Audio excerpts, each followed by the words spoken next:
All right, everybody. As I do final last minute, just fixing up here with the chat. Welcome to our latest Perceptive podcast here on the Game Wisdom YouTube channel and on Game Wisdom, where we examine the art and science of games. I am, of course, Josh Blazer, and we have another great chat lineup for you on this kind of post-election day madness. So, while everyone is going crazy with the results, we're going to be talking some game design and having an interesting discussion. My guest is a teacher as well as the designer on online and multiplayer based escape rooms. And we're going to be talking about this idea of designing a puzzle meant to be played with multiple people instead of just one. So please welcome to the cast, and I hope I don't butcher your name too badly, Edaqa Mortoray. Sounds perfect. I'm It happy to be on the show and talk about multiplayer puzzle design. All right, it is great to have you on, and thanks again for reaching out. We were speaking about this on Twitter, and for anyone watching us right now live recorded, we are always looking for new guests who are interested in coming on to talk game dev and design. But it is a pleasure to have you on. How are you doing? I know you are not in the United States, so you're kind of watching the madness unfolding kind of abroad right now. Yes, it's very much at a distance watching what's going on, and I can sense the tension from over here. I don't even have to see the news; I can just sense the tension. Yeah, as I've been describing it, like I'm in like this state of just like cosmic horror right now, which I'm doing everything I can to distract myself from.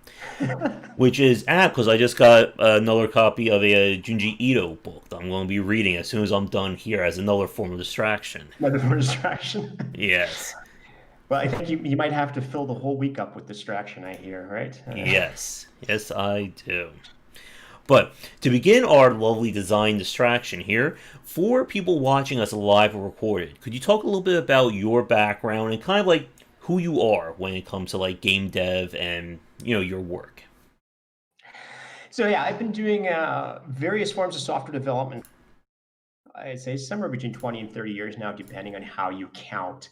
And a lot of that has been either in gamification or small games as our side projects or small things for various people. I've worked on several non-game engines as well in terms of graphics and animation. So I've seen a lot of that. And so I've done a lot of freelance work as companies. And in the last several years, really took off in sort of the puzzle aspect, but it came more with the offline first. I got involved in a group here doing escape games. And I'll say, I gotta admit, I'm kind of the junior in that group. In the last couple of years, I only managed to get up to about 120 rooms, and that makes me the junior in the group. And then I decided during the first lockdown, when Corona came, was like, we're doing these online games. And I thought, looking at these things, going like, well, with all my experience in development from my other game side, from the UI side, and all of this in my games knowledge, it's like, I think I could put something together nicely. And that's what came around earlier this year. I'm like, all right, let's get this going and see how this works. And so that's how I got to where I am now. Okay. And do you have a background anything in terms of teaching or doing anything along those lines? Yes. So in the last several years, I've been formalizing a lot of online mentoring before, and I have Hmm. classes on Skillshare. That was very recently, and before that, I had done online coaching and mentoring as well, sort of formally. And that's my primary background in that, as well as my blog, which is, oh, gee, that must be running over 10 years now, where I do a lot of articles on teaching various programming aspects from either very complex or very niche type topics. Okay. So in terms of kind of like your game dev, you came at it from. Oop, 1 second. I think I need to raise you up. You're a little bit quiet on my side. Let's see if I can get that going here. While I'm trying to get that fixed. So as I was saying, like in terms of kind of like your game dev approach, like you came at this more like starting as a programmer and then kind of like working into like the game dev scene. Is that right? Yes, that's more the approach. The games have mainly been side projects for me, and I've done a lot of them. I've seen the evolution of them. I mean, obviously a game player since forever. And in the programming, obviously, as you're a programmer, I mean, what programmer doesn't always have games as a side project? And I've worked through like the set of like various role-playing games, online games, and the unfortunate the unfortunate future of most of the indies. The most unfortunate thing is most of those games nobody would ever know, right? I mean, it's Mm-hmm. very unfortunate, but they're there. Okay. So you said a second ago that you kind of also dabbled in gamification, and I know that is a topic in of itself. That for like people around here, like we need to have probably like, a formal discussion on that at some point. But like just like kind of like at like the basic level, this has always been something that I found fascinating, and like for myself, I don't know if it's ever worked for me. But as somebody who's been like using it, like or has been like working with it, like what are your thoughts on like kind of like the benefits of gamification? I think, like probably with most people, my thoughts are very mixed. When applied correctly, I think it has benefits. And I think in the programming arena, I think that's where gamification has been applied the absolute most. There's all these programming competition websites where you get points and scores. And that's even how I started my stream a couple of years ago. I was programming gaming bots, and you could see my points get up and I get awards and stuff like that. In other domains, I think it's been mixed. I've seen a few physical fitness websites that have done it Hmm. okay, where they give you rewards and lock you in and stuff, and they give it. But for the most part, I think I'm okay admitting. For the most part, I think gamification is not appropriate for the vast majority of applications Yeah. and things. Yeah, and that's kind of what I felt as well. And it is such a very like kind of like weird intersect between kind of like game design and even like edutainment in a weird way. I Yeah, yeah, and I think actually the worst place I've seen gamification is video games themselves, and I found that's. I agree with some people who find that really weird. If you're playing a game, you don't need to gamify it. It is a game. You don't really need the awards and stuff. yeah. But I think online teaching is the place where it comes up. And I think some people are motivated by it. And Hmm. it's a tough call. Like some people are motivated by having the scores. If you have sort of a site like I think it was Duolingo, where they had the various levels and stuff. And I think that approach made sense because it wasn't just a scoring system, it was actually your lesson plan at the same time. And I think when you integrate gamification that way, it kind of makes sense. So it's not like a side channel thing, it's actually part of the experience, and it's actually the way you approach the thing. And I think that makes more sense. Yeah. And it's kind of I think what you just said there is very interesting about motivating somebody to play a game that they're already playing. And I think that is It, definitely a topic like for myself, I love the fact that there are now achievements in games. I think they go a long way not only towards motivating, but as a way of kind of tracking and analyzing how people play games to begin with. I mean, I think depending on who you're from, I think from Yeah. an point it makes sense. But I see a lot of games like, you're playing Dark Souls and you beat the last boss, and it pops up this little thing saying you got a trophy for beating him. You're like, yeah, no kidding. I just realized I beat him, right? And I'm pretty proud of that. I don't need this little icon sliding in. And so I think it's about timing and the way it comes to place. But at the same time, it's one of those things for a community to share what you've achieved in a game. I Hmm. think that makes sense to say, look, I've achieved these things, and there's sort of the formalized steps. So I mean, it's hard to say, and people are motivated differently. Yeah. For sure. And I mean that's again like some of these like things we're just like kind of like casually talking about. These could be like hour to 2 hour long discussions on Exactly. these casts. Now, I guess getting back to kind of like your background, what you've been doing. So I include a link if for those of you watching as I record. There are links to your main site as well as a discount code in the description. So, what is kind of like your current project that you're working on? So I'm currently in the midst of launching the follow-up to that game. I wanted to follow up and complete the technology, so it's called Carnival, and it's a subsequent online escape room game. And I'm really attracted to sort of this type of gaming format. I find there's a small niche there, and so that's my next project. Is it's same type of game set in a carnival, and more puzzles, more stuff. All right. So, what kind of attracted you, as you said, like with the whole lockdown going on, with craziness happening at the moment in the world? What kind of drew you into making online escape rooms as kind of like your, I guess, like your first like formal, or have you done other like game dev or game projects in the past? Yes, I have done the other ones, and there's a long list of sort of like abandoned projects. Some of the larger ones were a 3D game for iOS. It was like a tunnel game, which I thought was fairly unique, and so did the other 1,000 developers who made the same game. There was a poker training site at one point, and that's where I did a lot of the gamification work, was how can you incentivize people to learn poker and stuff like that. And some very small games. I think the first role-playing game I did was a long time ago. It was even, hesitate to say Windows, it might have been DOS. Let's.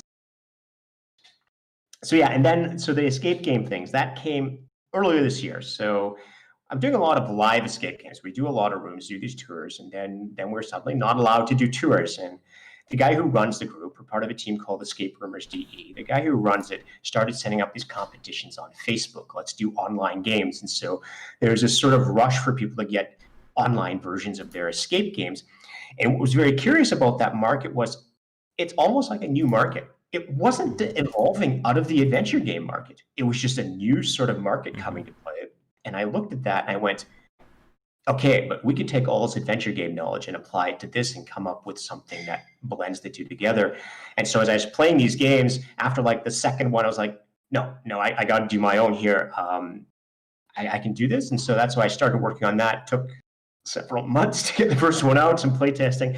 But then we launched it. I launched it in a competition. So I was in a competition on Facebook in the Escape Olympiads.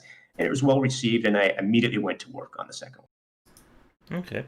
And that was like the weird thing as well, like about like kind of like this growth of the escape room trend. That, like kind of like I started noticing like maybe like early 2020, maybe late 2019 around here. Like I saw a few of them pop up locally. And like it just like kind of, as you said, it grew as its own thing. Like it didn't seem like it was like I thought it would be like more of like an adventure game where we would see like more of like adventure game puzzle design around it, but it kind of grew with its own like rules and its own methodology. Yes, it's very curious. I think it came. I think it spawned from originally those old, like if you saw those horror rooms, and they're still around. Something I think they decided to add puzzles to it, and then you had like those movies like Saw, which really kicked off that trend. Oh yeah, and I think that's why there's so many of those rooms based on that theme right now. And then somewhere along the line, a lot of people just said, it's like, well, we don't even need the escape theme. Just stick puzzles in a room. Let's just make them adventure rooms and stuff. And I think it was curious, but yeah, it's a parallel development. And I even like did the online conference this year, Recon 20, and to see people talk about it, what I found really curious is the lessons being learned. I'm thinking back, it's like, well, hold on. These are all the lessons we learned in adventure game design like 20 years ago, and they're just all coming out again. Like people are saying, like, we should apply all these same paradigms and start thinking about this. And so it's like really curious to see like a parallel development merging towards a similar end. yeah. So I guess my first kind of question for you then, do you think like with this escape room design, do you think that like growing it or going forward, is there going to be more of kind of like the adventure game elements added into it? Or do you feel like it will go in its own direction and kind of separate from that particular genre? Oh, that's hard to say. As I do more rooms, I can sort of already see a branch in those rooms already. And some of the recent ones I've done is I've started qualifying them more as adventure rooms than escape rooms or puzzle rooms. And I did a Dracula one, which was very interesting because it wasn't so much focused on puzzles, it was 100% focused on atmosphere. And that's what I say the traditional adventure game is all about atmosphere. And so that game was all about atmosphere, a little bit less about puzzles. But for sure, what they're always going to be lacking is the extreme story-driven narratives. Because you usually only have an hour to an hour and a half. They have real physical world constraints. You got to get people through there. If you intend to make any money whatsoever, you need volume. And that doesn't come with 4 or 5 hours of story-driven stuff. So it's always going to be super compact. Yeah. And that's what I found interesting about. And that's what I wanted to recreate online was like, can I get the super compactness into an online form? Yeah. And that right there, I think, is a major point. Like, for those of you watching live recorded, we've done several interviews with adventure game developers over the past year. I've spoken with Dave Gilbert of Watchet Eye, We had a whole round table, Corey and Lori Cole, who did Hero U as well as the old Quest for Glory games. And Yeah. when we talk about adventure game design specifically, it is that intersection of storytelling and puzzle design. You can't really Yeah. do one without the other. But as you said, with kind of like the growth of like escape rooms or puzzle rooms, that you don't really have that luxury. You can't set everyone down and say, "Here, read a 200-page book story," but to get you in the mood. Now go do some puzzles. I think it's even worse than that. There's a lot of gamers in the puzzle and the escape room thing. You give them 2 lines of text, they just throw it away. I'm not. You can't rely on people reading even like a sentence. For my audience right now, the developers watching this, they know the horrors of getting somebody to read the manual, and again, like the UI and UX of the tutorial. Like, Oh there's some yeah, parallels there for sure. yeah. I think in this sort of the escape game area is that your story has to be told through the aesthetics and the puzzles and how things. It's not. It can't be told through text. It can't be told through dialogue. And it's a like I say, it's that super compact. It's just a different sort of subgenre, I think. hmm Now, kind of have a question for you. Did you have a chance to check out the Room series on either mobile or PC? They're kind of like almost like escape room puzzles that you're in like a one room section. You have just like this crazy puzzle you have to solve. I did not check it out myself. I had some people tell me about it, and I think it's interesting that you see these types of puzzle games also developing. And even that term puzzle game is now becoming problematic because that type of puzzle game is completely disjoint from the classic puzzle game where you have like Connect 3 or find the boxes through a maze. And so hmm I think we even have an issue there that I clearly see a new type of puzzle game forming, but it needs a new name. Yeah. Yeah, puzzle design is a very fascinating topic. It's one I always like to discuss, even though I am terrible at quite a lot of said puzzles. And like you said, it is like there are so many different variations on these kinds of designs. And as you were describing kind of the escape room, adventure room kind of thought, it kind of remind me of the parallels of pinball and kind of going from physical to virtual. That again, when you're building a physical table, you are thinking, in that space. You can't exactly design crazy effects and things like that. But Yeah. when we move to the digital side, like people like Farsight Studios, who are like the biggies right now, or wait, not Farsight, they've been overtaken by Zen, who's now the current like 800-pound gorilla. When you're in a digital space, you can do whatever the heck you want. If you want your Yes. pinball table, like the table just like flip over and do another thing, you can do that. And kind of like what you're describing with going online is that you don't need to worry about physical construction. You don't need to worry about is this place comfortable to walk around in, and it kind of Exactly. gives you freedom. But as any developer knows, 100% creative freedom can also be very challenging when you're trying to decide, now what do I do? Yes. Every problem. How do I use this medium? And how can I have avoid using it wrong? And as I do the puzzle design and as I do play testing, it's like inevitably all you're doing is how can I avoid doing this wrong? And hopefully there's stuff left over after I figure that out. Mm-hmm. Yep. And trying to I guess learn this is another very interesting topic that I want to kind of go with you as well. Like as you said, you started out in programming, you got into this, and you've been now designing multiple adventure or escape rooms. I guess Yes. what has been, I guess to start off with, then what aspects of I guess like game design or game development have you picked up, kind of growing as you've been designing these rooms? Oh, that's a hard question to answer. I think the most recent sort of like thing I picked up on it grew more from the programming. Like later in my programming career, it was more of a trend, but I got into it, is that this very much this user-centric design. It was like, well, put this technology aside and let's try to figure out what the user wants first. And so as I moved into the design scape for these games and puzzles, I looked back at all the games I did before. I thought, you know what? I never actually did that. I never really considered what the gamers want. Mhm. And now in the puzzle game, as I do playtesting, I realize if I don't do that, these people just look at these puzzles and they stare at me blankly. And so now it's a matter of trying to backtrack. How do we do this? And that really helped me early in the year playing these competitions for the online escape games, was seeing all the types of problems and issues these games have and trying to backtrack to the users. How can you do that? And so I've had a really big appreciation now. I have a really strong appreciation now for how people interact with these things and focusing on the way they're going to be doing things. Yeah. And what you just said there about like talking about like gamers and such, like with your rooms, do you market them towards like gamers, like people who play adventure games or puzzle games, or do you aim more towards like a casual or quote unquote non-gamer market? Um, I think if, for any gamer, if any indie development, if I could answer that question fully and say like, I'd be super happy, but that's not true.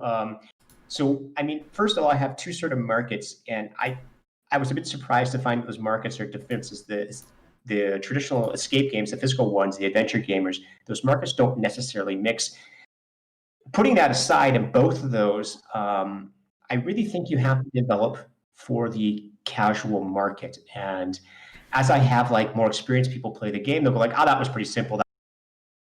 And there's so many ways that I started with my puzzles being too hard and I keep making them easier. And the reason I say you have to go for the casual market, especially in this style of game, is because when you have such a huge mix of puzzles, inevitably any person, regardless of experience level, is going to get stuck on something. And so if you have a bunch of hard puzzles, all you're doing is basically people are going to get stuck all the time everywhere. And so my new approach is I'm trying to make it like a lot more casual. And the challenge there is that you don't want to dumb it down. That's the wrong thing. You have to make it approachable for somebody without experience, but still have that hook and that drive that makes them feel as though they achieve something when they solve it, even if they're an experienced player. Mm-hmm. And like for my audience watching this, like designing something, it has to be complicated but still simple. We use a term around here called safely extreme when we have to have that very weird intersection of two competing designs. Yeah, I've been thinking about formalizing what I'm doing as well. A lot of the areas where I have problems, I started noticing there's repetition to it, what the complexity is, and like just rating the complexity, not even formally, but just looking at some sort of puzzle and just instinctively analyzing what is complex about this and how can I reduce that. Yep, and that right there is a challenge like every developer has had when they're trying to come up with this kind of design. That what is the reason for doing this? Because some people will argue that complexity is good. That if it's difficult, surely it must be an amazing thing. But as we've talked about many times here, and we've had many design discussions, complexity is not often the goal. And it's often confused that way when we look at kind of like popular games. You mentioned, of course, Dark Souls earlier. And like Dark Souls is again, that's an hour-long talk if we get like the right people on for that. And the problem is that a lot of people look at Dark Souls and say it's difficult, so difficulty is good. But yeah, it's a challenge, and difficulty and challenge are often, two separate sides of the coin. Yes. Yes, and I think that game made a very distinction about there has always been challenging games.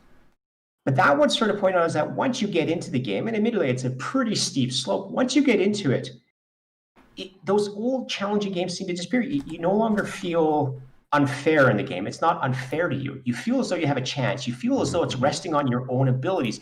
And I think that's what you want to get to. You want to get a system that if it's hard, it's because the player feels as though it's their abilities that need to improve, not that the game is cheating them. not that they've missed something fundamental, that they see a path to improvement, and that they can improve and they can get over that challenge. And that's why the gamification, I don't see you need it, because once you get over that challenge, you have such a huge intrinsic reward that you're like, all right, I did that. Yeah. And getting the player to that state where they understand, I need to improve. It's not the game's fault that I lost. Yeah. That is a monumental task, no matter what your Yes. design is. Yes, there's no, and that's, and there's no easy answer to that question. It depends on so many things, but I mean, that is that goal, to get the player to feel as though, well, it is their fault, but it's not their fault. I mean, like,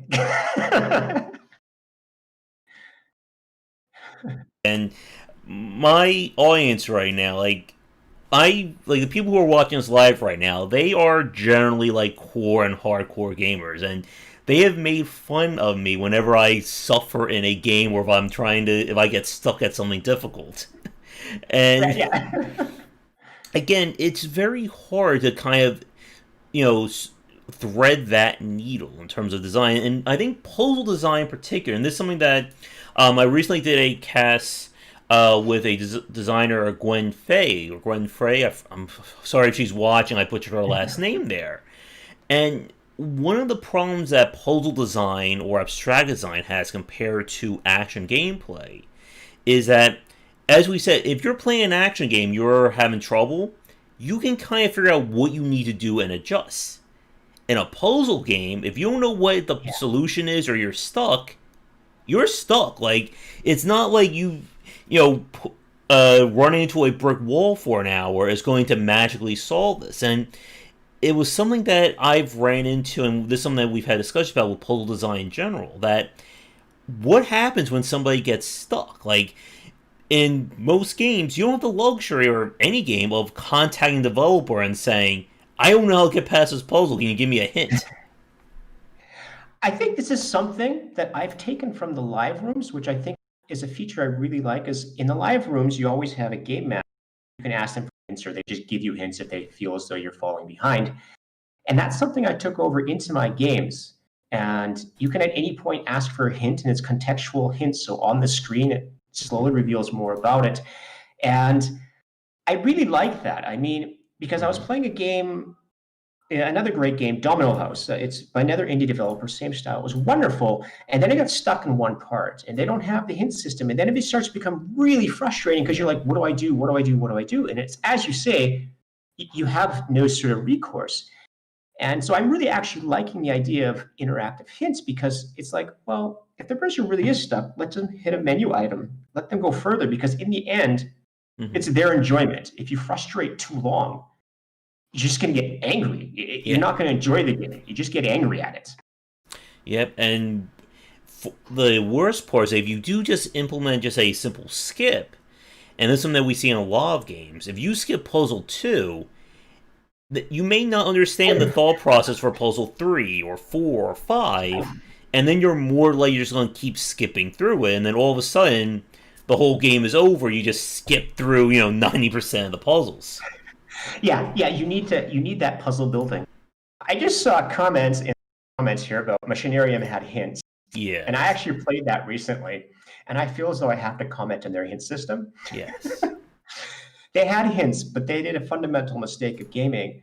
They hid their hints behind a mini game that had absolutely nothing to do with the game, and you had to suffer through this mini game to get a hint every single time. Yes, I remember that, and I think I did that on stream as well. Oh my. I guess that was like, just adding insult to injury there. It's like, no, I mean... Yeah, and like the worst part is that if you're a puzzle gamer, that doesn't mean you're necessarily a shmup gamer or a flying that little spaceship around gamer as well. Now, I dabble in all of it, so I could manage to get through it, but it just seems kind of like you're stuck in a puzzle, do this action segment, and you'll solve it. Yeah, and I think coming from the escape game industry is like, what I try to do with the interactive hints is that I made it super simple in my game because I like that in the rooms. And like I even play with an experienced team. And when you go into these rooms, the physical ones with an experienced team, sometimes the game master's like, oh well, you probably don't need hints or anything. And we all quietly, put our head down and go, yeah, no, if we're falling behind, feel free to give us a hint, right? Mm-hmm. Because it's no fun and you get stuck on things. But what that does, it keeps the flow going. And that's what you want in the end. It's like, and so for I have my game, it's like, if you're stuck, so what? The game's never going to be more than 2 hours because you're going to hit a hint and move on. And I'm fine with that. I'd rather have the person have the 2 hours, enjoyable, fluid experience than like 6 hours where most of it's being stuck. Mm-hmm. Yep. And one thing that I found very interesting. Oh, thank you, Pony. Yeah, exactly. That's the perfect hint system. Call me at 4 o'clock in the morning. I can't get past this boss in Dark Souls. Help me out. One thing that I found interesting about kind of having a dynamic or intuitive hint system, have you had a chance or do you know the studio Artifex Mundi by any chance? I do not. No. They make kind of like a casual adventure game. They really focus on like this kind of hidden object kind of design. And they've been around for I think over a decade now. And their kind of claim to fame is making very casual games. Their audience, I think, is more on the non-gamer or more on the casual side. Yeah. And one of the things that they did in it is that they have kind of a hint timer that whenever you are stuck on something, whenever you're doing a puzzle, this timer begins to count down. And when the time runs out, you can click on this and you'll get a hint or it may just solve the puzzle for you. But it's never a case of, if I saw this puzzle 5 seconds in, I'm stuck, let me just skip the whole thing. It's usually, I think, like a minute to maybe 3 minutes at a time that if I can't solve this, let me just get this hint or let me just skip it. And I found that interesting. I think that works for them. But I don't know if that's the best solution in terms of just having a delayed auto skip. I've looked at that idea too, and I find it super interesting. It's definitely something needs to be experimented with.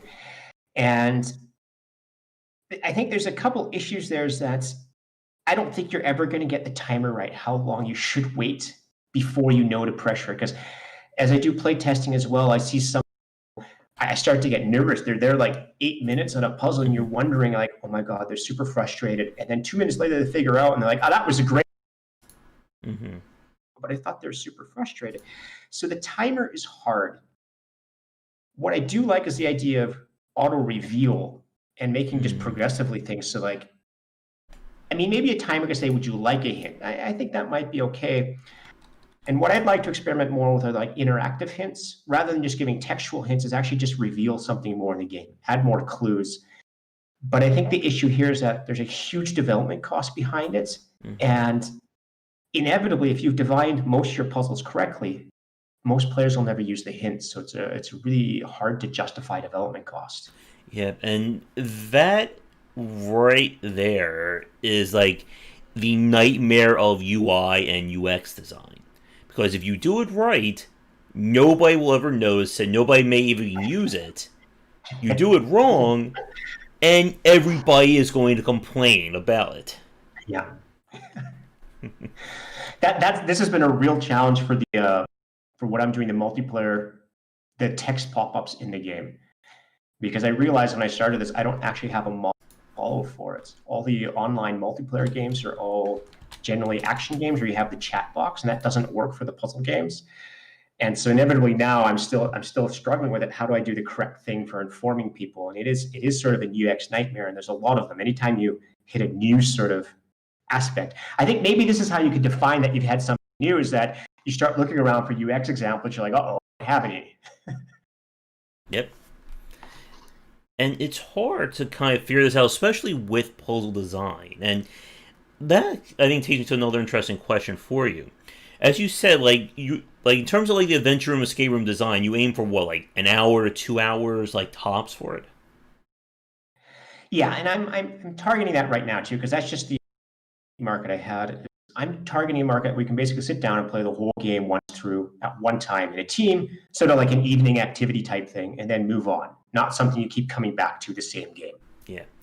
And that kind of pacing, I think, is another very interesting point about this. Like, we've had a discussion on our weekly show. We do a Sunday design cast called, well, they say the Extreme Cast. There's your plug, Shark, by the way.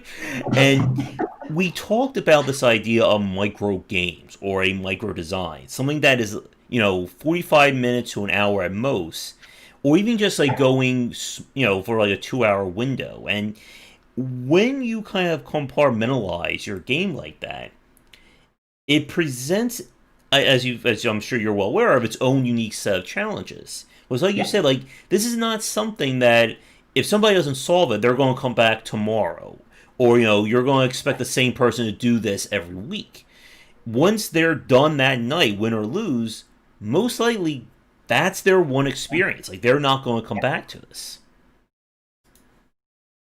Yeah, that's exactly it. It's a different. I think it's a very different market, right?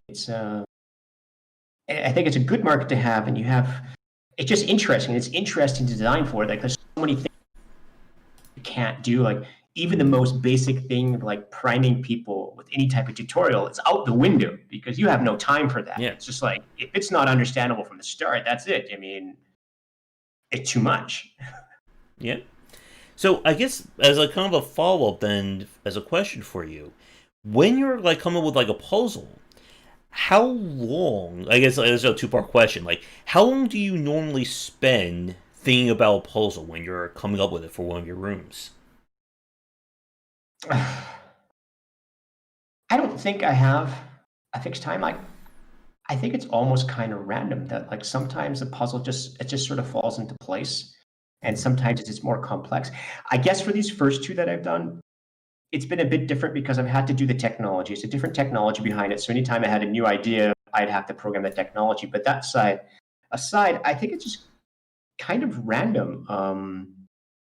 Some of them may take under an hour. Some of them may take 4 hours. And all of that time is generally dwarfed by the amount of time I spent testing. Mm-hmm. And I guess as like the part two for that question, as you said, with your 60-minute to an hour and 20-minute window for your rooms, how long do you try to, like, how long, like, estimate-wise, do you try to build each puzzle for somebody to solve? I'm roughly going by, like, around 5 minutes. After 5 minutes, people start to get frustrated. Yeah. Some should be shorter, some can be a bit longer, but past 5 minutes is really sort of rough. And so I started breaking it down. In the first game, I kind of said, 10 puzzles, but there's some minor stuff. In the second game, I'm like, well, I have 10 major puzzles, and I estimate that's about 60 minutes of material, then a few side puzzles, and then like a few connector things. And so I'm really timing it basically at that, like 5 minutes per major puzzle. And so that gives me about 10 major puzzles and then a few side puzzles, 5 minutes each. And then some small things in the game that should be very obvious and that can only take like a maximum of minutes. Mm-hmm. As a kind of a bit of a tangent, when you say side puzzle, like what is that just like a bonus puzzle for somebody to solve? Like does it like involve like the main thing at all? So yeah, I think well, in the new one, I've literally called them Easter eggs. You get an Easter egg when you complete the puzzle, and it's entirely optional, so you don't have to complete the game. You don't have to complete them to complete the game. So that's what I meant by side puzzle. It's an optional one, and that in its own brings up its own sort of UX issue. And it's such a short game, is that how do you communicate to the people that these are even optional? Yeah. That's another question. It's okay. In terms of side puzzles, there's also what I consider minor puzzles, like the small gating mechanisms, like press a combination of 3 things to get something to move out of the way, or something tiny. Just click on this, you get part of an item or something. And I don't really consider them puzzles. Not really side puzzles. They're necessary, but there's a lot of this connecting tissue to hold it together, which I think should also be paid attention to. Mm-hmm. And with regards to puzzle design, Pony and chat brought up a very interesting point. This is one that I know has driven a lot of people away from just puzzle and adventure game design in general. And that is the idea of when the puzzle requires you to not think as the person in the room, but as a designer. Where, like to his point, the solution only makes sense once you knew what the solution was. And that, again, like that hits a lot of aspects of puzzle design and UI UX design. That if the solution only can be made sense after you solve it, then it's basically like the player doesn't know steps 1 through 5 until they know what step 6 is. Yeah, yeah, that's a huge challenge, and you see that in a lot of games, unfortunately, Mm-hmm. the physical and the online ones. Yeah. Is that you have to think is like, and you kind of have that, and you see it even when I was doing one of the recent a difficult puzzle in my last game to solve, and it was really hard to fix because people would play it and they'd all get stuck on it, and then I'd help them through it, and then right afterwards they'd also say, "Oh no, that made total sense. I don't know why I did that," and you're like, Mm-hmm. "Okay, but somehow people aren't seeing it," and so it's like you really have to think about how can Yeah. you get people who understand it without them knowing the solution. Yeah. And yeah, like that right there is another challenge in all these kinds of aspects, that everyone has a different thought process when it comes to Yeah, solving these puzzles. Something that I get hopelessly stuck at, you could solve in a minute, and vice versa. And we have seen many examples of that on stream where there are puzzles that I solve before the chat, and then there are cases where everyone in chat goes, "I know the solution." I'm still like sitting there for like 10 minutes, going, "What the hell am I supposed to do?" And then I just say, "You know what? Just tell me the solution, people. You know what it is. Just tell me." I think that happens, and I mean, and I think designers have to be well aware of that. And I see that a lot. You see people when they do a bunch of variety of puzzles, and this is the hard thing about escape type puzzles because you have a big mixture of puzzles, different skills, different abilities. Mm-hmm. Is that people get stuck on different ones, and very experienced people can get stuck on different ones. And you sometimes have people that are really great, and suddenly they get stuck on what you thought was the simplest puzzle in the game because everybody else did it no problem. But then this team had no problem doing the hardest puzzles, like they were nothing. And you're like, okay, so it's really hard to account for this. It just, but you have to somehow account for the fact that there's wide range of abilities, and people will just get stuck.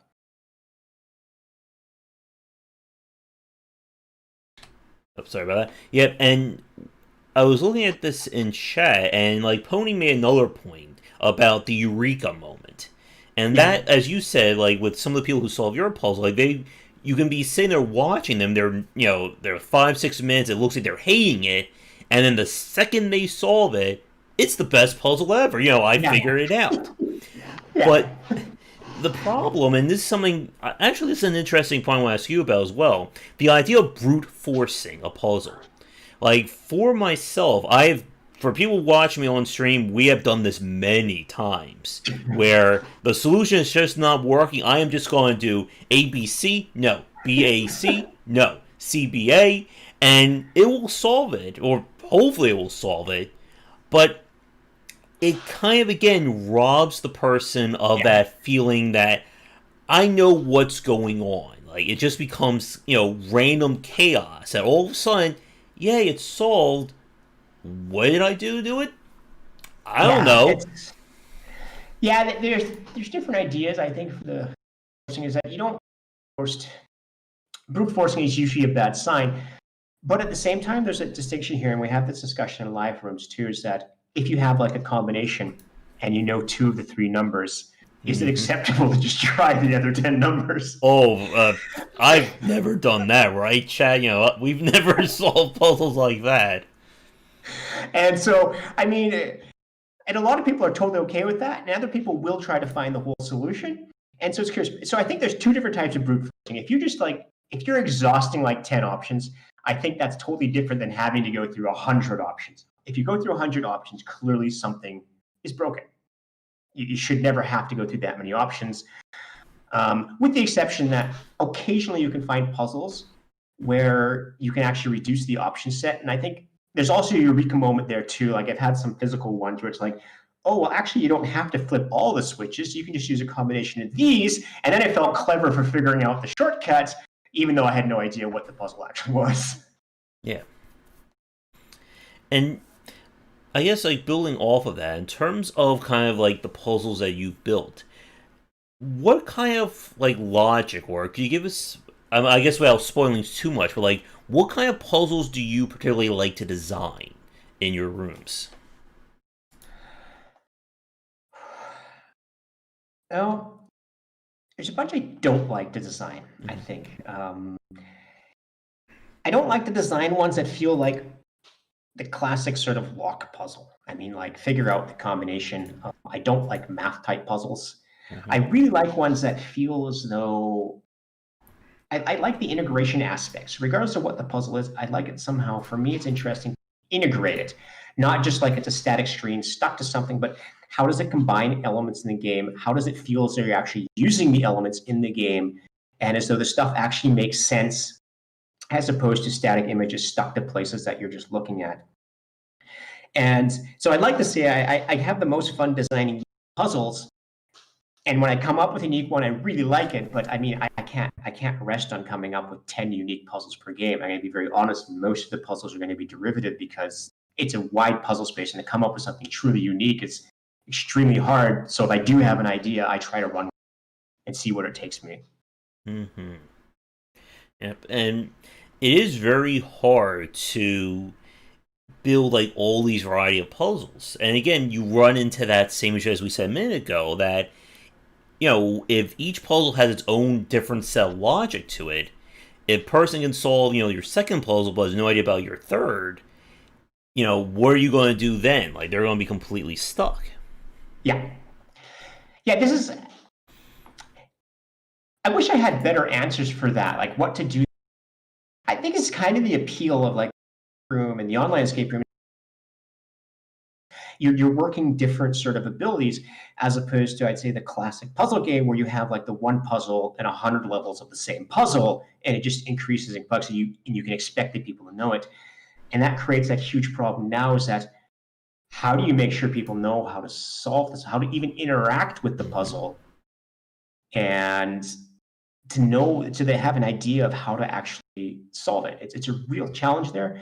I think you have to rely a bit on experience, but then again, some people just won't have the necessary experience. Mm-hmm. Yep. Oh yeah. I think we've been noticing like the sound's been cutting in and out a little bit as you've been talking. I'm not sure. Could be a connection issue, or maybe just the craziness of what's going on right now is affecting our discussion. I guess as kind of another tangent or a little bit more related to puzzle design, do you have any particular favorite adventure or puzzle games that you like to play, or maybe have given you inspiration for your own? Oh wow, there's been so many of them. I can think back to like when I a long time ago with the adventure games, the original King's Quest and Space Quest and stuff. I'm always thinking that of those series, Space Quest is the one that always had out my mind. One aspect where it was the puzzles weren't as hard and it was a lot more fun compared to King's Quest. And so now as I go forward, I see puzzle games, things that are fun, and even in the live puzzle games, I do a lot of reviews of them too. And what always strikes out for me, it's just the fun ones. There's something fun to it. There's a nice theme to it. There's thing. It's just fun. So I don't think I have any in particular, but I think that aspect of the experience is what I loved. I love the most. It's just the fun, flowing experience of just having fun. And for me, it's Mm-hmm. just it's just about having fun in the experience. Okay, if the experience is to be scared, I enjoy being scared then. But if it's just otherwise to have fun, then it's to have fun. Yeah. And again, like getting that mood has always been a major part of the adventure game genre.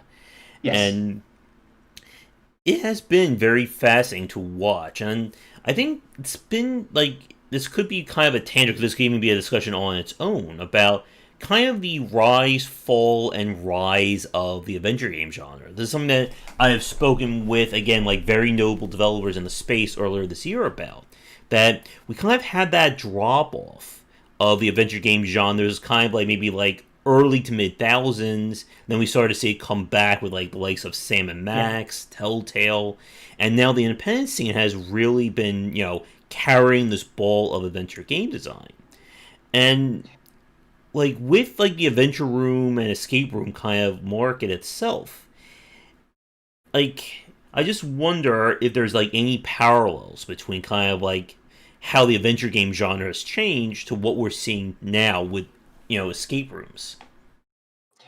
I think there definitely is, and I think that goes down to a lot about what we say an adventure game is. And I think there's very different ones there. There's clearly like the interactive fiction adventure games, and then there's the driven adventure game. And those are two, I almost consider them different markets at this point. Some people do play both, but it's a different type of game, and it's hard to distinguish them. And I think for the escape games, they started off primarily with the sort of puzzle games, but I think they meant to start off with the experience-driven game, but people didn't really know how to deliver the experience.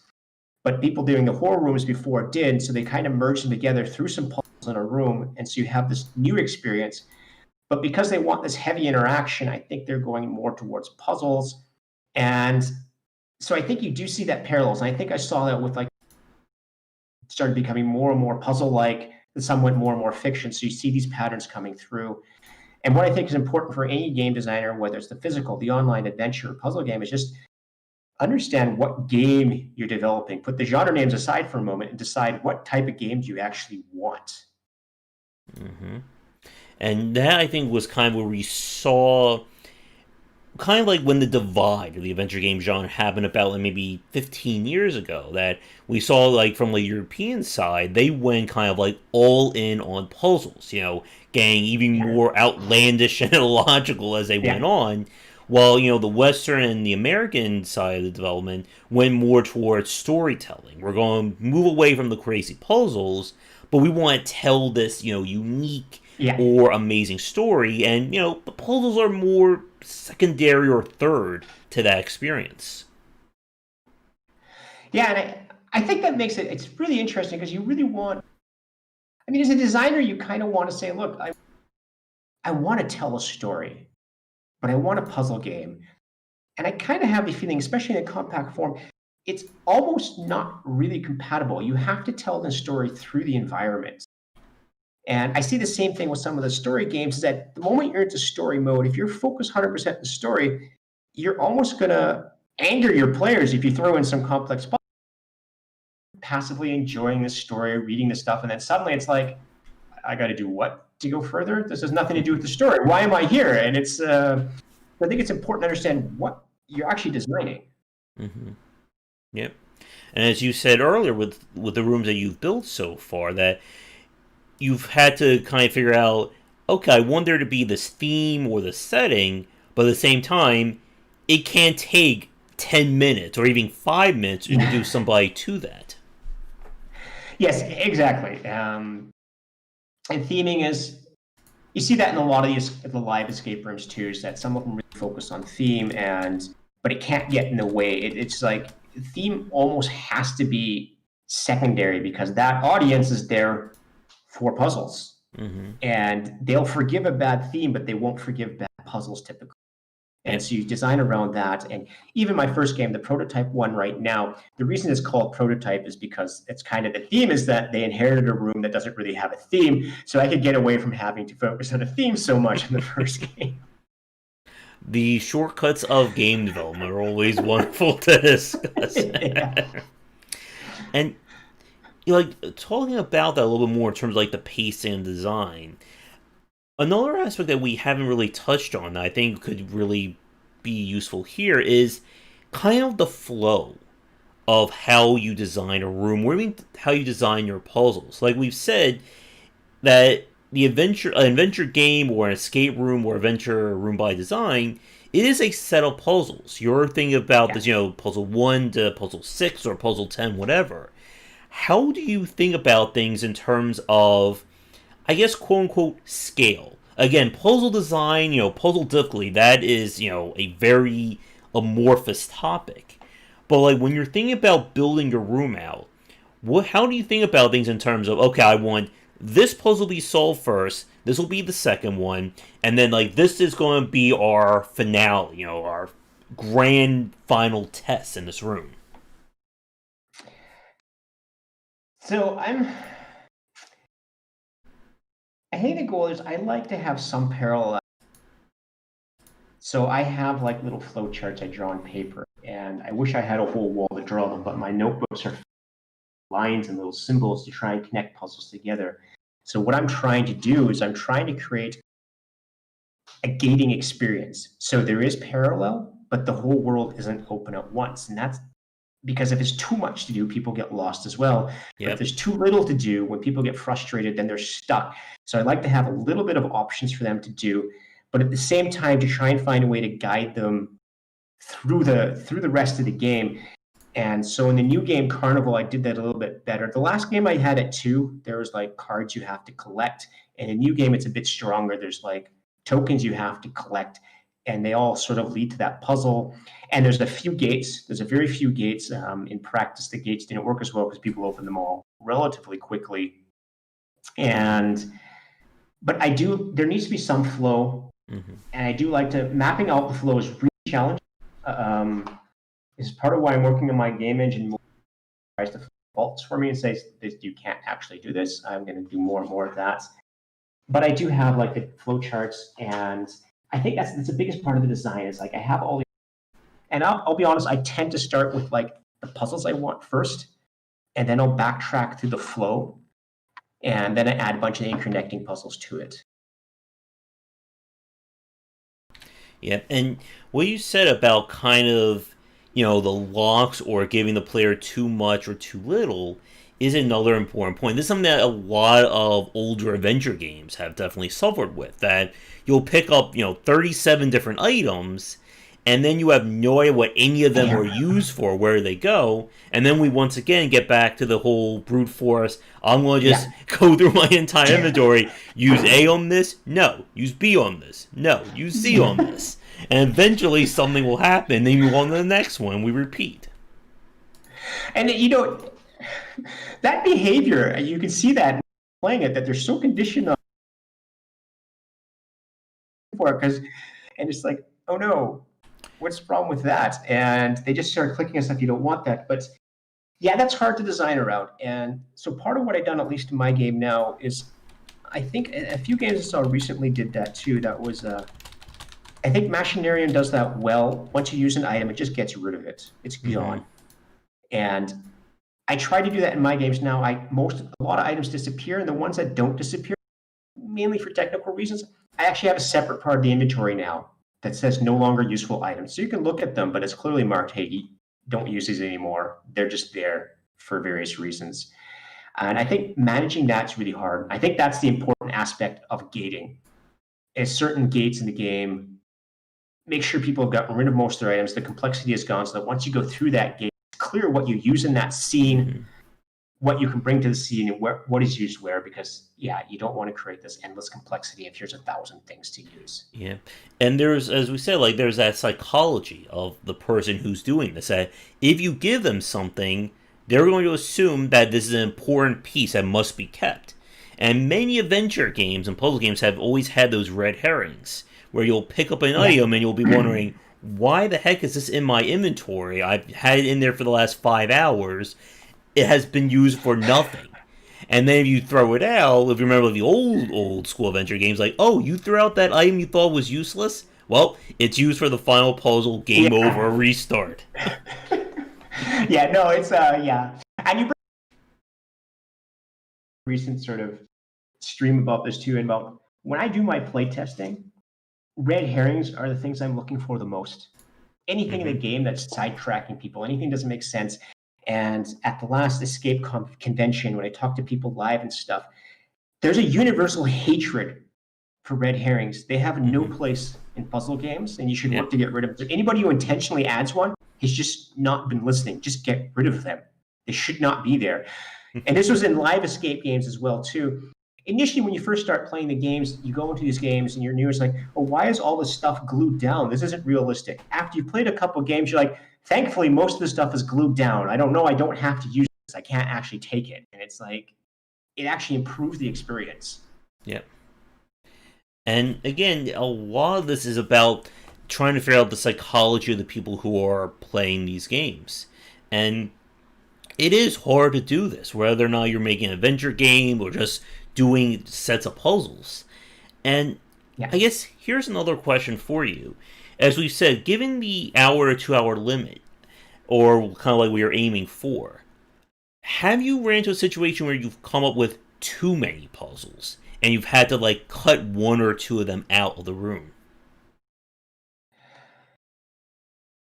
So far, not really. I've only done like this style. I've only done, but going into this, I've already 100 live games and several other adventure games and stuff. So I already had a fairly good idea of how many puzzles would have to be there and the complexity of them. And because I didn't actually have a fixed time limit, I just left them in. So some of them were a bit longer. Like my new game's a bit longer than the first one. Because I don't have a physical room, I'm like, it's a bit longer. So if some people take a bit more than 2 hours, oh well, that's fine. I don't want to pressure them. But I did create Easter egg puzzles. And that's the same concept. I had like some extra puzzles, which I couldn't really get into the flow of puzzles without breaking something. So I just said, I'll just make them optional instead. So there's a few extra. So that's what I did with the extra puzzles this time. I just made them as Easter eggs. All right. In terms of a quick time check, we just passed over about an hour into our discussion. I figure another maybe like 15 to 30 minutes if that works for you. Yeah, that's fine. Okay. Sounds good. Trying to think, I guess any other parts of like puzzle design that we haven't touched on yet that you would like to discuss? I think one of the things I notice is, I think we mentioned before about the casual gamers, like when you do choosing the complexity of the puzzle, and you have to make sure it's at the low end. Because I have like a traditional logic game, the type of thing like A before B, B before C, and you have to get the right order stuff. And what I really learned there is that these types of things, especially these very specific puzzles, like the math-based puzzles, the logic puzzles, really make them really, really simple, because a lot of people, first of all, don't really like them because they've been trained to hate them.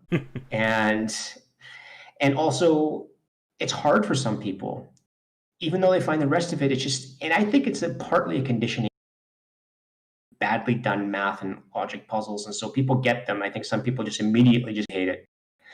And to convince them it's really simple. And what I did find is what's interesting there is that when you have simple games like this, the simple logic and math puzzles, is that even people with lots of experience still feel the reward in solving them. Even though it's not challenging for them, they still feel the same reward. And so I think there's this tendency to design for like these advanced players on the assumption that they complex to get that eureka moment. And I don't think that's true. I think a lot of things can be made a lot simpler, and people get a different eureka moment, like, oh, this was so easy, I managed this, and they still have this feeling that they solved it though. Yeah, and going back to what we were saying earlier about kind of like gating or probably presenting the pacing of the puzzles, which that is not easy to say 10 times fast. Like games like The Room, for instance, like the whole MO of The Room is that it's one giant puzzle broken down to a maybe 5 to 10 medium to easy puzzles that all kind of lead or give way to that final solution. Yes, and I've been working towards even breaking this down even more. And I realize this is one of the advantages of the online one, which I'm enough advantage of yet, but I keep doing more and more, is that giving people ideas that they're actually going the right direction, even though they've not solved a certain puzzle. For example, if you've worked out the numbers for part of a puzzle, but you need them in another step, is give them something that indicates they got that step right. Like if they're working out a math puzzle on paper and have to enter it somewhere else, try to give them feedback right away that, hey, look, there's something wrong here. And the other one I've been able to do on the online one, I did it more the second one, is that I see people enter the wrong solution sometimes, but it's not an illogical solution. There's a reason they got to it. And so in a few cases, I've just accepted multiple solutions, being like, fine, whatever. It's a different option. It makes sense. And in a few times, I've actually popped up now hints saying like, look, this looks like this is the right idea, but not quite there. So that they're actually on the right track. Yeah, and that kind of feedback is another big point about a lot of these different aspects of design. That's another frustration of puzzle design, or at least a lot of the older school puzzles, that they are very much a lock and key. You either have the solution, the door opens, or you don't have it and the door stays closed, and there's no in between there. And that's another area where that frustration comes in. And again, going back to this whole brute force of, I'm just going to keep trying, every key on my keychain. One of them has to solve this. Yeah, and I can't remember which game that was. There was one that actually had a keychain, and you just use the whole keychain on a lock, and I think that solved that problem. Mm-hmm. It's just like if you had the key, it opened it, so you didn't have to fumble through. And but again, you still like the fact you had to use it. These types of gates, these lock gates, they're technology-wise, it's easy to understand why they're there. It's super hard to program things that have multiple solutions unless you have like an open world environment. But then it's really hard to make a puzzle out of an open world environment. Yeah, and having that kind of logic breakdown when the person they know what the solution is, Yeah. but they haven't quite got all the pieces together. Like we said earlier, with trying to convince them that the challenge is the fun part of it, it's very hard to get somebody into that mental state. And I've seen this many times, even with games that go for like puzzle platforming, where it's like I know what the game wants me to do, but I haven't figured out the exact process, or I have the process down, but I haven't put together yet what I'm doing with it. Yeah, that type of disconnect is an issue. You don't want people in that area. People have an answer, and they're missing something. They know they're missing. Yeah. They don't know how to get that bit of information. That's a bad state to be in. It's also a hard state to design away from sometimes. But again, I err on the side of just make it too easy. If 20% of people, if 50% of people are going to stuck, just make it so that only 10% stuck, and then 50% find it too easy. That's the better option, I find. Yeah, and I've had a discussion, or I wrote this piece about this, on the idea of linear versus non-linear puzzles. And as we've said, like a lot of what we've talked about in terms of frustration is the idea of a linear puzzle. It's either solved or it's not. While an open-ended or a non-linear puzzle kind of gives the player some leeway. And speaking about this, I have to ask, I didn't bring this up before, but have you had a chance to look at like any other works from Zachtronics, or have you seen games like Space Chem, Infinifactory, titles like that? Space Chem, yeah. I played that one to the end. Yes, those are an excellent example. What was the Opus Magnum was the next one from that, wasn't it? Magnum Opus? Magnum Opus, yeah. Games like that and games like these open-ended solutions, those are fascinating. Those are fascinating puzzles. And I would love to be able to make those types of puzzles into like this type of adventure puzzle game. And it's super hard. You can see once you have that mechanism, you have a whole game based around it, just solving them. And I really love those things, like the Space Chem and stuff. It's just like so satisfying. Here's your goal. There's an infinite playing space to solve it. And I think that's really great. I really like that type of puzzle. As opposed to like the linear puzzles. Somebody early in the chat mentioned one in Machinarium that scared them away. Is right at the end you had these little bead puzzles. And those are like, I find the worst puzzles because it's like, it seems like you have an open move, but there's only one sequence of moves that can actually. And no, that's no good. If you have an open puzzle, it should truly be open. And if it's closed, then make it obvious that it's closed. Yep. And one thing that I wanted to actually touch on, and this I think may be one of the advantages of kind of the escape room adventure room versus traditional puzzles, and I think we kind of touched on this earlier, is the idea of in-universe versus out-of-universe puzzle design. Like, we've seen many adventure games that will all of a sudden throw up, a Towers of Hanoi, or Tic-Tac-Toe, or I'm trying to think of some of the other. If anyone can think of like other like very recognizable examples, let me know. But that idea that the puzzle just feels like the developers like copy and pasted one thing, just like dropped it in their game, versus something that's more of an in-universe. Stuff like the Talos Principle, the Swapper, or even a lot of like kind of like modern adventure and puzzle games that kind of build this whole weird or unique game space, and then it's just like filling with puzzles that make sense within it. Yeah, I think this is very good value. I love to go for this sort of in-world type game. And when I'm doing the live escape room, this is for me the high quality is that are the puzzles actually a part of the environment? Do they actually feel like they belong here? It's clear. I'm not really I don't question myself. I'm in an Arctic lab. Why is there some puzzle here? It's like, that's clear. It's a puzzle game, but is the puzzle actually on theme? Is it part of it? Is it using the props and stuff in the game? Is it partially derived from what somebody might actually do here? And I really like that philosophy. So in my games, I'm really trying to make the environmentally based or the thematically correct puzzles. I don't like puzzles that pop out of nowhere. Do the pieces actually fit into the environment? Do they make sense there? Mm-hmm. And do they feel integrated? Yeah. And again, like going for like the adventure room standpoint, or doing this online, one advantage you have is that again you don't have to worry about that level of physicality if you were designing it in person. That you can still Yes. build things to make sense.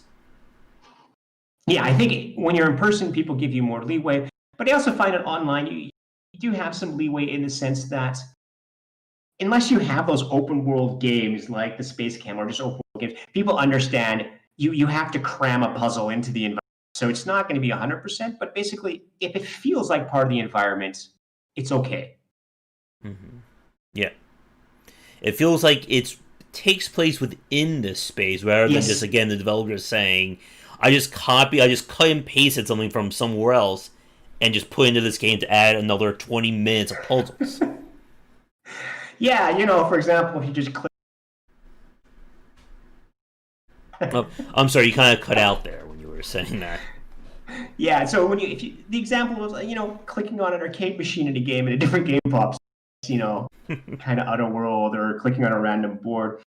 Yeah, they're there. You just don't want those outer world things. It should be in world. You stay in the world, and I think even if it's not a totally enveloping world, even if it's not like a first person atmosphere, because once you're in a world, you do want to stay there. And anything that pulls the people out hurts that experience some.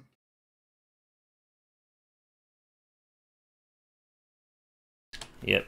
And I'm trying to think if there's anything else like puzzle related because there's just so much we can go on. One thing that we haven't really discussed, I think we should definitely bring up, of course, is what like the actual games that you've designed. You've mentioned a few of their names over the course of this cast, but for the people watching us live and recorded, what are like if someone goes to your website that there's a link to it in the description down below, what kind of game will they find? Like, what does an online adventure room look like?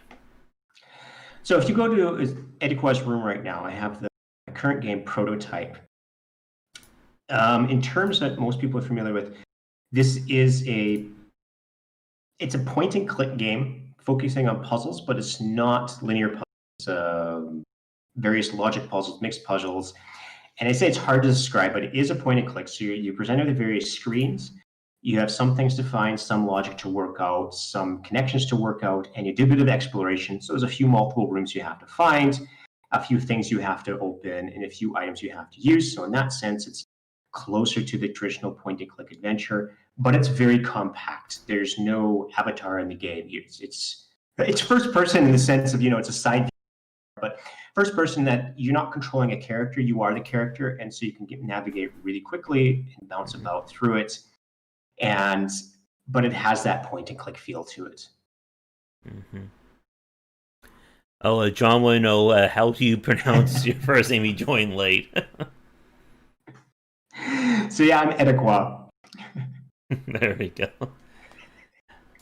Yeah, and like I've seen like a few adventure games or kind of like small scale adventure games go that route as well. That it is simply just 1 to 2 rooms, and maybe there's like one quote unquote big puzzle, and you have to kind Yeah. of figure out your way around it. It's done. I think those games usually last like I would say give or take maybe like 15 to 30 minutes. Like as we Yeah. said earlier, like with the physical ones, you're aiming for an hour to 2 hours. With your online adventure rooms, like what kind of pacing is it? A different sense of pacing for that? I think for at least mine and a couple of the other ones I played, the pacing is very And I think because the physical ones are so compact, you also don't have the moving around. If you want to do something there, and so you have a lot of this time cut out. And so you have a similar pacing in the sense that if it's beyond 5 minutes, people are going to get frustrated, whether it's the physical or in the online game. But the pacing is very fast. Mm-hmm. So it's a super fast pacing. And I compare it to like the other ones. I played Lamplight on my stream the other day, and it's a very story-driven one. And you notice the pacing there is very much, you have to be there to enjoy the story because the pacing is extremely slow by comparison. Yeah. And for these online games, like the online escape room, I think this is actually one of the defining aspects of it, is that it's a super fast pacing. You go from puzzle to puzzle extremely quickly. Mm-hmm. And this is also why they end up being very short. So like the 90 minutes I have, to convert that into a character walking around in the rooms would easily expand to 4 to 5 times the amount. And so it's super compact instead. Mm-hmm. Yeah, if you haven't had a chance, I just picked up one during the sale, the Don't Escape trilogy. That kind of goes for like that kind of small scale, very localized puzzle solving. I love these names. I want on my stream. I do this again. I do it for a lot of research as well to get ideas, not like necessarily puzzle ideas, how people fit together. I mean, it's also fun. I just like solving puzzles. So, and again, that eureka moment is always great to have. And yeah, like Pony brought up a really good example of where like that frustration comes, and with the game Gods Will Be Watching. If you've had a chance, this one came out I think like 4 or 5 years ago. And I have not heard that one yet. This is essentially a series of vignettes. Like each vignette is its own kind of like miniature puzzle. But it's a puzzle where you can fail and die. So it's very much, old school adventure, do it right or else. And I found that one, there are some people who really love that game. I found it just be very frustrating to play. As it's very much a case of not only you have to figure out what they want you to do, but you also have to keep the character alive. And there is some kind of like RNG involved with what was happening, with how these puzzles would play out. Okay. Yeah, I think the aspect of dying is something I actually approach in one of my games, because one of the problems if you remove that is that you're forcing yourself in a certain puzzle design. So when I design a puzzle now, I have to design something that I aim for to avoid the random brute forcing. But that removes a lot of types of puzzles, whereas the game where you can actually die, you can actually present the user with, say, something with 3 options and give them a hint to solve, and it creates a different type of tension, a different type of stress, knowing that, I really have to get this the first time because there's only 3 options here and I die otherwise. And if you remove that negative element, there's no way to actually have that type of puzzle, or at least not one I found effective yet. And I'd really like to find a way to do that. I did play a live game recently. It was called Panzerknacker. It's a German one, a live one, where they actually, by having these reward keys, and every time you typed in a wrong combination, a key would fall, and you couldn't get to it. It'd fall in a place you couldn't get to it. And all of these, they had a scoring system at the end, so all of these broken ones you had less points, and you kind of felt like, but you didn't need them to complete the game. And it was an interesting approach. But this aspect of like this punishment for getting something wrong is that I think it can be useful in creating puzzles, but it's hard. It's hard to get it right, because then it's frustrating if you have to start the game over. But if you don't start the game over, then a 3-option puzzle is not interesting because you just click all 3. Yeah. That actually reminds me, this is one of my all-time favorite kind of adventure puzzle games as a child, was the Logical Journey of the Zubinis. This was, one of the edutainment games that came out. I think this was like 96, 97.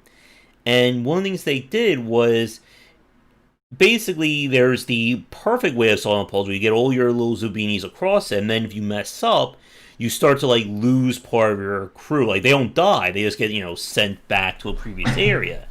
So the idea, of course, is that to quote-unquote win, or to get, like, the best ending, you have to get, like, a full crew. I think it was, like, 20 or 30 across.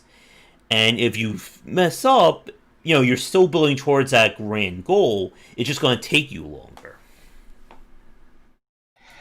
Yeah, I think if you start punishing people and making the game longer, changing the ending, I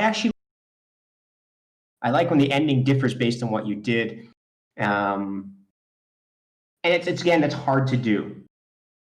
It's hard. Well, it's costly to do. That's the other aspect. It's costly. How much do you invest in making different endings, knowing most people derive the enjoyment during the game? You don't want to end load your time budget on that. So there's a lot of challenges there. But I think there's an area that definitely should be explored, and I'm very happy people should keep exploring that and figure out good ways to do this. But again, just think about it. I mean, just play your game, and if it's super frustrating, then don't do it. Yeah. Let's see. So, going back to what you've been working on, I'm going to see if I can pull up your site while I'm talking. So, you have Prototype, and you have, where was it? There's the other game, Carnival?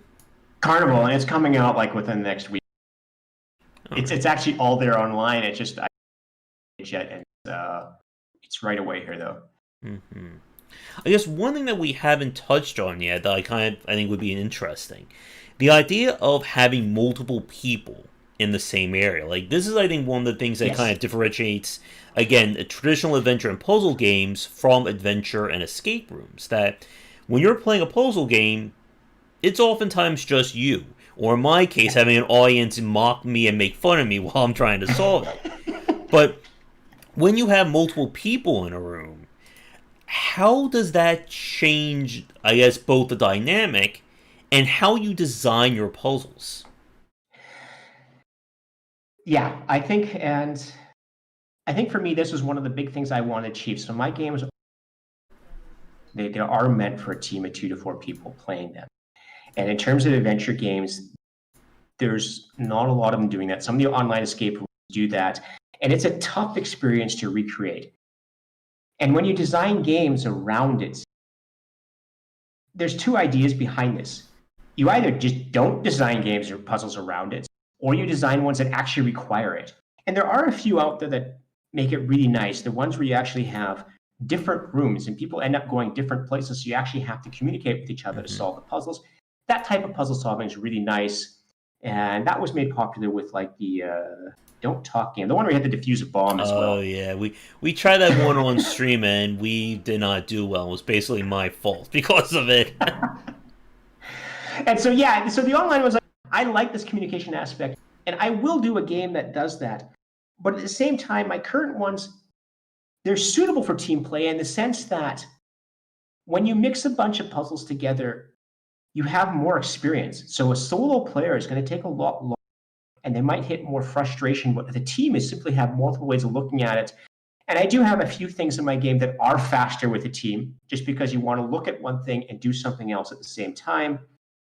And designing around this has been the biggest challenge to my game. How do I read being in the same room type of thing, that people are working on the same puzzles, they're in the same room, but they're not tripping over each other the whole time. And so most of my work has gone towards making that aspect work. Yeah.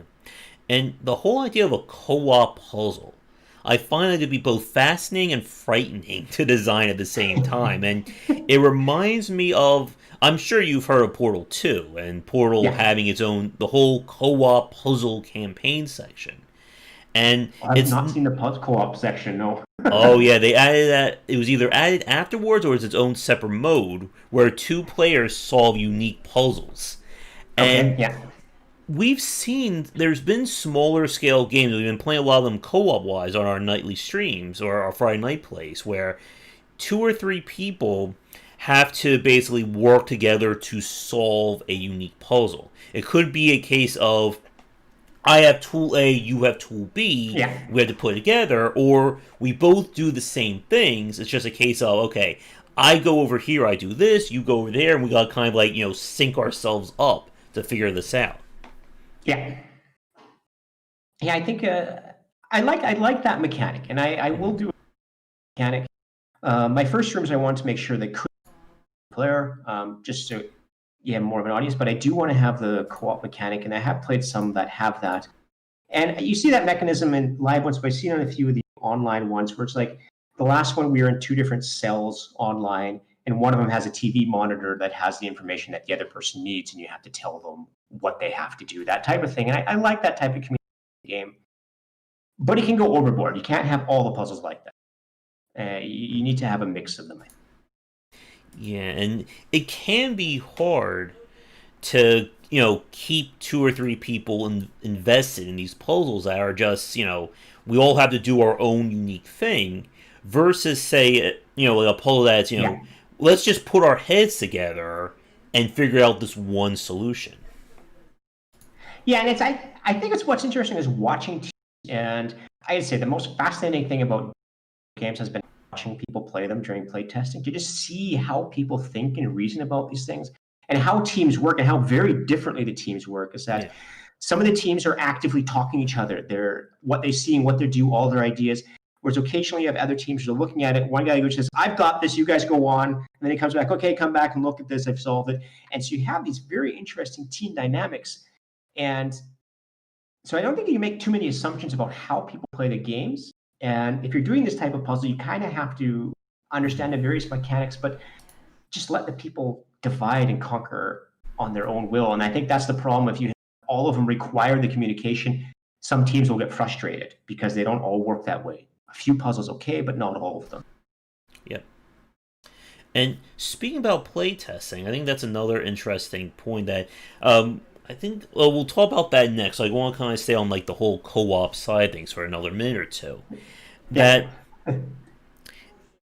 as you're when you're thinking about like puzzles, and again playing so many puzzle games and designing your own, how does having 2 or 3 extra people, how does that change when you're trying to design this puzzle or design your rooms? Well, I think I took advantage of online here in a lot, because in a physical room, if you have one puzzle and you have 4 people trying to solve it, you have a problem because you have 8 hands in the same puzzle, and it just gets frustration. And I saw this in some of the rooms we played earlier online. They inherited that same problem. And so what I've tried to do in my puzzles, I've tried to distinguish between which ones are actually team solvable and which ones are like individually solvable. And so I have a couple in the new one where you have some lights that you can adjust, and you'll see the lights adjust for all players. Then I have a couple, like there's a special thing, without revealing it, there's a couple where it's like you have to press things in sequence. And because it doesn't visually change things, that would just be infuriating if everybody was clicking. So I separate the scope. So some puzzles in my game logically are local state, and some of them are shared state. And I think this is, in terms of design, I'm really aiming for that. Anytime I approach a puzzle, I think fundamentally, is this going to be a local state or a shared state puzzle? And if it's local, does it make sense? Can it be solved by somebody locally? And if it's shared, how do I make sure it actually works in a shared state?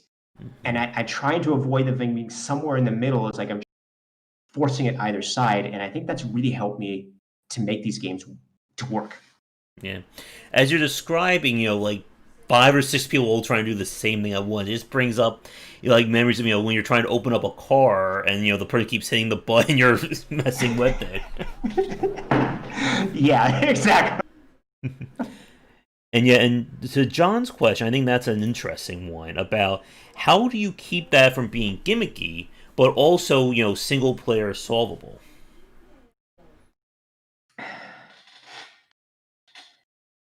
Yeah, and I think that's just it, is that if it's going to be single player solvable, it has to be solvable over a single player from the start, not an afterthought. And so essentially my puzzle in the end are all single player puzzles that benefit from extra minds looking at them. And so more so it's the challenge of making sure that extra people looking at it can actually add something to it. But fundamentally, it's still a single player puzzle.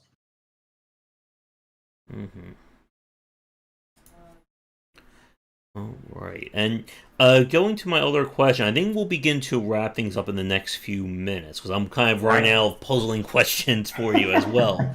So this will be officially last call for the chat. If you have any other questions about Adventure Room, puzzle design, etc.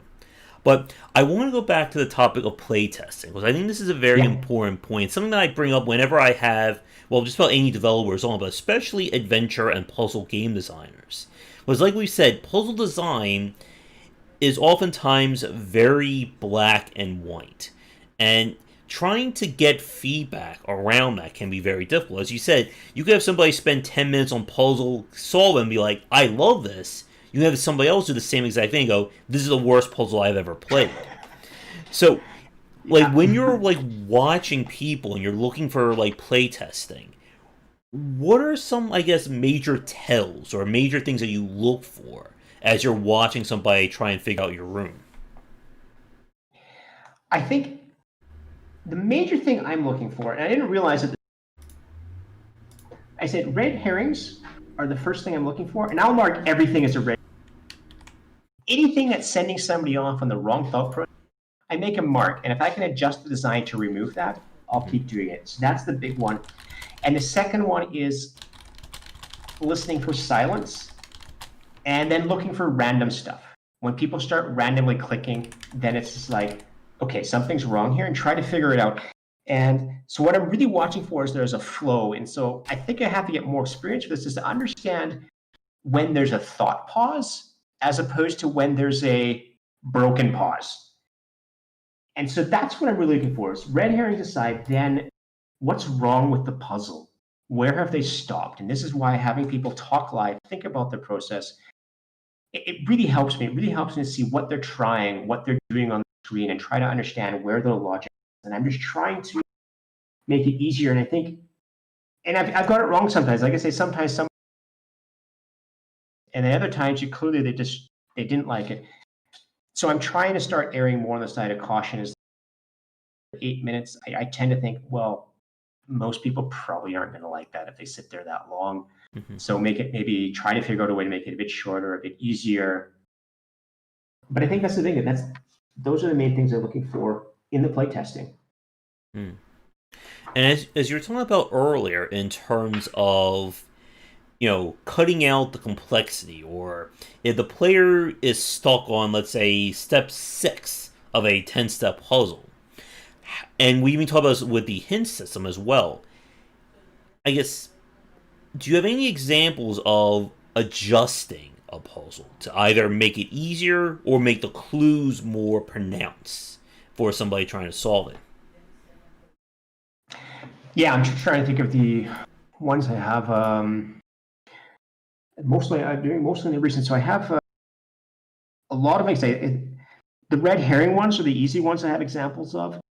Once people go hunting for associations on this, like they see colors that line up, they start seeing patterns everywhere. Oh, look, this thing also has these colors. Oh. Mm-hmm. And so that's the first thing I do, is that a lot of my colors just start changing. I remove elements that look duplicate just to remove those. That's a concrete design. So I had a light puzzle, and somewhere else in the screen, there was a pattern of colors that matched the lights, and they started trying to match it. I'm like, oh, that has nothing to do with that. So I just changed one of the colors. And another one, there was like 6 items you had to use, and they found a set of 6 items on the screen. Where so it's like, so I suddenly made those other count. And in terms of like making it actually easier, I had a few puzzles. The new game has a puzzle where there's some numbers on a menu, and originally all the numbers are 3 and the answer is 4. And I said, well, I'll make 4 numbers instead. Or I put an extra player in the game. I literally added in the last one that actually say something. If you click on them, they tell you something, give you an additional clue, encoded in the theme of the game. I think this one talks about her dad who plays the game. And so I added clues specifically like that to give you another hint. And some of them were when people got distracted, add another clue saying, well, just don't do it this way. I've also removed in-between steps. Which example did I have for that? So sometimes if the in-between step was too complicated, I just remove. I don't have a specific example for that one, unfortunately. All right. I can't remember. Yeah, but the whole idea, like, finding patterns when there aren't, like, that is definitely something I think, like, everyone in chat can also attest to, when you think that, and that's another very interesting and challenging part about puzzle design, is, how much does the logic of one puzzle translate to the next? Because as you said, you use, like, the same color for one puzzle, you may think, oh, well, if this next puzzle has color in it, well, I must use the same logic. but maybe this is a number-based puzzle, and the color means nothing to do with it. And this has been something that I've struggled with a lot of puzzles as well, when I think that the logic for solving this puzzle is, A, but really the developer has a completely different logic set up. And it's kind of like, solving something or, learning a language or reading a manual that's in a completely different language. You don't even know what it's actually saying. Yes, and I think that's a key, is that for a lot of the puzzles is that trying to figure out what the designer wants, seeing what they've said. And once you figure it out, and that's what I watched a few times where people were like, oh, this is totally the logic. And they laid out the steps, what I thought, they followed my entire thought process to everything, and then got the wrong answer. And I'm like, oh, what happened here? It's like they actually understood the puzzle and they got it wrong. And so I also watch for that sometimes. Because it's just like, that's what you want. As soon as people understand the language, they should have the puzzle. Yeah. And it's tough sometimes to get them to that point. Like Chaz, of course, talking about trying to figure out, what the designer logic has always been kind of like the nightmare of a lot of adventure games. Especially, again, when we talk about the, like the golden era, like late 80s into probably like mid to late 90s with those puzzles. And every time we bring this up, we have to mention the cat mustache from Gabriel Knight. Like, it seems to be like the requirement. Like, every adventure game, whenever I bring it up, they just like groan when we bring it up. But it's always a requirement when we talk about, it's the punishment for bad puzzle design, and that must be remembered forever. Yeah, it's. I think as a designer, your goal is get outside of your head, put yourself inside the head of people playing the game, what they might see, and be required, like basically have multiple personality disorder as a designer. So you see every different aspect of the puzzle. You can't account for everything. Not all players have the same experience, and this is another tough one. If you've never done a puzzle before where you have to line up colors, then it's going to be super hard for you. And there's no way as a designer to really make that easier other than just hope they make that connection. And that's I'm still having a hard time with that. If they've fundamentally not seen a puzzle before, how do they solve it? Yep. And again, it goes back to kind of like the heart of this discussion, that everybody is different in terms of how they solve puzzles. Like, for myself, like I was playing this puzzle game on stream a few weeks ago. It was like about, you have to move an object from like the start to the end, kind of like hops over things or it does different rules. And one of the things I saw this was I worked backwards. I basically went, okay, if that's the end point, how do I work my way to that? And the developer was watching, and he said, you're the first one to solve it like that, which I'm not sure if that's a compliment or an insult there. But again, as you said, like the point stands, like if you have a color matching puzzle, or even, like the old, as you said, like the pattern one, if A connects to B, C connects to what? If somebody's never done that before, they're going to look at it and go, what is this, mishmash? What is this gibberish on screen? What am I supposed to do here? Yeah, and in a way, I think you have to design for that. But at the same time, I think people coming into puzzle games, especially these variety ones, this specific variety ones, if it's a unit puzzle or it's that's different, but this type, there's no way you're going to count for everybody, which is why I think inline hints, any game hint system is almost a requirement. Because it's like, look, somebody hits this, if they're having fun everywhere else, like imagine somebody in your game, 85% of the puzzles they had fun with, they solved, and there's not one puzzle. You know what, if they're having a hard time with it, and they use a hint, chances are they're going to be okay with that. And they're going to learn something, and then they're going to be like, oh, okay. And for the next one, they'll be happier. But then just sort of sticking it to them and going like, yeah, no, you're screwed. They're just going to get frustrated and hate the whole thing then, even though they liked most of it. Yeah, man, like, as you're describing that, it's reminding me of a series I've been playing lately, the Rusty Lake series. It's kind of like a series of, like, vignette puzzles. Like, kind of like, they kind of describe it as like Twin Peaks meets an adventure game. And they run into that same problem where one of their games is made up of, 6 to 10 different puzzles, of varying puzzle logic.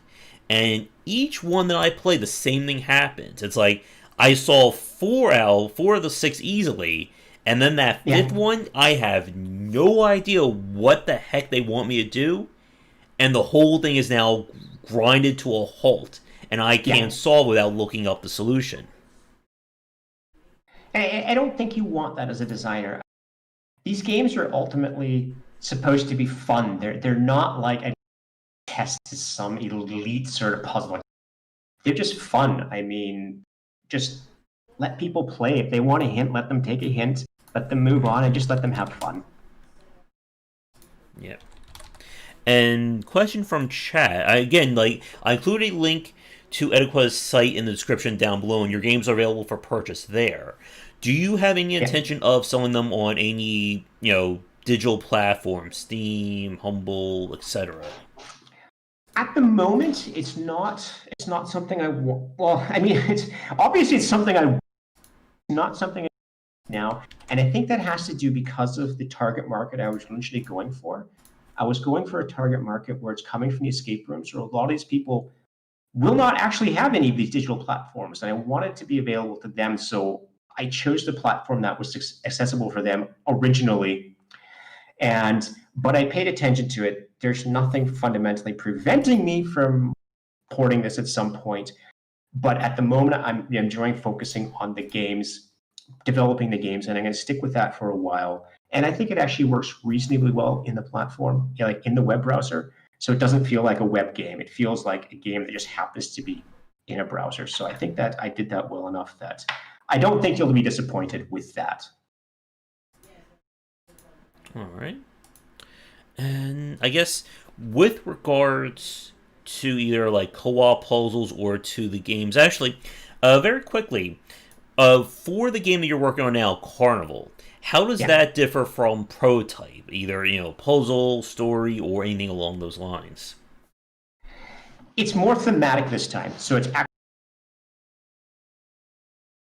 I actually put Uh, more focus in the carnival. I'm sorry, you kind of And cut out quite a bit there when you were describing it. oh, sorry. Um, it's actually more carnival focused now. It's like all the themes, so it's thematically more cohesive. I also focused on a few different types of things, but fundamentally, it's the same type of game. I didn't stray too far from it. I think I added a logic puzzle, complex items. I managed to add some more technology to handle a few more puzzle types I wanted.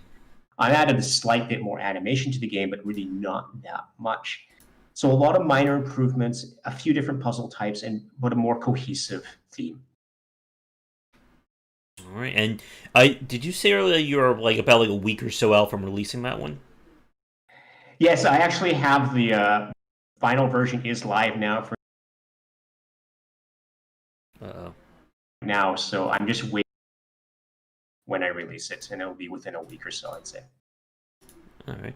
You kind of unfortunately cut out again. I'm not sure what is going on. If it's like a Discord thing or just like a connection because we're talking, cross globe right now. I, I'm not sure about that. I usually don't have problems with it. You never know. The internet's not 100% reliable. um, yeah, so I have, like I say, I have the final version online right now, and I'm going to start sending out links to like the people that I promised pre-releases to, people that want to review it, people that probably any tournaments they want to do. So that's all available now. So I mean, also for the if anybody on the show wants, I can send the link to it. The link's actually available, and it's available right now. Let me just type it in. I'll just type it into the chat so Okay. you can actually see it. And there's no other link to it yet. The trailer's not there, for example. All right. And there might be some minor tweaks before the thing, but essentially this is the playable game right now, Right. lacking a trailer. YouTube can be a little weird in terms of links. We'll see if it pops up. If it doesn't, if you want to type that in on Discord, I'll copy and paste because it may let me do it admin wise. Yeah, okay, yeah. I know that problem. All right, I got it. I will post that here. There we go. That should Yeah, be so I loading. think that's basically the final game. Um, there'll be specials and stuff, but that's the final game. It's minor things may change. The trailer will come and stuff like that. Yeah, but that's it. All right. And I think I'm trying to think if there's anything else, uh, like any like final points. Oh, here's one I want to ask you. In terms of, I guess, like studying or reaching out about adventure rooms or puzzle design, are there any useful resources or places you would recommend people to look at if they're interested in more on the design of these kinds of things? I've not found a lot of satisfying resources. Hmm. I think really this is one of the cases. Play a lot of diverse types of puzzle games and actually look up puzzle design and just only read a page or two from all the things you. But I think that's just it. Try to design the puzzles. And because I think from everything I've done with puzzle design, everything I've tried to read and stuff, any puzzle, you don't know anything until it hits that first player who tries to do it. And that's the best experience, is design the puzzle and give it to somebody and see what comes back. All right.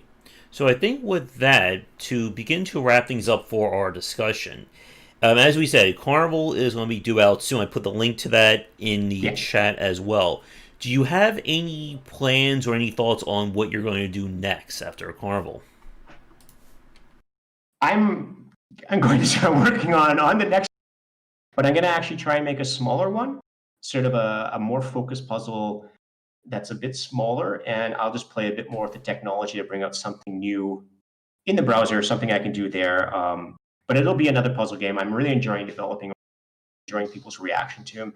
So I don't see a need to switch gears right now. I'm just going to keep doing puzzle games for now. All right, sounds great. And for people watching, do you have any final thoughts or anything you would like to end the cast on with for today? Final thoughts for any of the designers out there is think about the people playing a game, design more puzzles, and yeah, let me know about puzzles. All right. So yeah, just puzzles. All right, it has been great hanging out with you today. And again, for the people watching us live or record, you'll find links to Edaqa's site and to his game down below. In terms of social media, do you have any you would like to plug before I let you go for today? You can find me on Twitter as Edaqa. Uh-oh. I have a major main site, my edaqa.com, for all my projects. But everything I do, I post on Twitter, and the escape game stuff I do post on Facebook as well, but otherwise I'm not as active there. All right. Yeah, you are still cutting out, unfortunately, but there's a link to the Twitter in the chat as well if you want to follow him there. And yeah, this has certainly been a great discussion, and we went over what we thought we were going to talk about, which is always the nature of these kinds of talks. But Yeah. but anyway, it was great hanging out with you. If you're free in the future, we can always talk more about puzzle design then and see what you're up to. That sounds great. This has been lots of fun. Thanks for having me on the show. All right. Best of luck with the release of Carnival and whatever your next project will be. All right. Thank you. All right. So with that said, everyone, we will be wrapping things up for our discussion. I will be back later tonight for our regular game streams. If you're new, be sure to check out the Discord and Patreon link down below. And like I said, you'll find links to Edaqa's work and Twitter in the description. If you're a developer or in teaching design, would like to come on and talk about your work or projects, please get in touch. We're always looking for guests for these live and recorded shows. And come back for daily discussions on game design here and on Game Wisdom, where we examine the art and science of games. Until next time, take care.